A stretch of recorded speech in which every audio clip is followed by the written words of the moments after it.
Hello, welcome to Directory Beekeeping. So today's video is going to be a shorter one, and the reason for this is because I have work, so I don't have time to be making a longer video this week. But this video is going to be on something that has caused me problems for years. Hive ventilation problems. Now, during the summer, hive ventilation is not a problem. Your bees are completely capable. If it gets too hot, they'll just go somewhere, grab a little bit of water, and cool their hive down that way. Or they'll make giant bee beards on the front of your hive, which can sometimes look concerning, but don't worry, it's not a problem. After all, before bees lived in these boxes, they lived in hollowed out trees, which could be as much as 6 inches thick.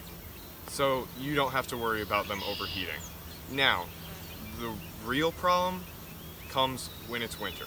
If you live in a warm climate or it's summer, you don't really have to worry about this.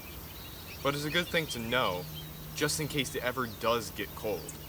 During the winter, bees make themselves into a ball about the size of a basketball in early winter to protect the queen and keep her alive.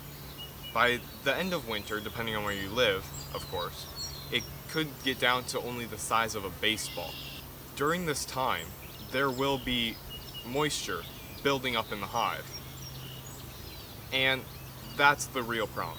You want to make sure that there's good enough ventilation in your hive that they don't get too cold, but there's minimal moisture.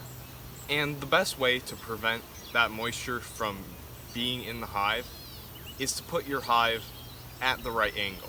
If your hive is tilted back like this, so the front entrance is here, water can drain down into the hive, and then you have more moisture in your hive. And that's not good. That's how my previous 2 hives died, actually. And you can tell they died from this because you will notice that the inside of the hive is soaked with moisture, and there may even be mold. If there's a bad type of mold, and you're going to have to do research on this, but if there's a bad type of mold, then you're going to want to destroy everything that has the bad type of mold on it because you cannot reuse it in your hives. So what you're going to want to do then is make sure your hives are at an angle like this, where the entrance is here, so that any water that builds up can drain out. And also, if there's a snowstorm or a rainstorm, all the water stays out of the hive. Well, that's the end of this video. Like I said, it's a short one, but I hope you enjoyed, and thank you for watching. And make sure to like and subscribe if you enjoy the content that I'm creating. And if you have any questions or comments about beekeeping, be sure to put them in the comments. See ya!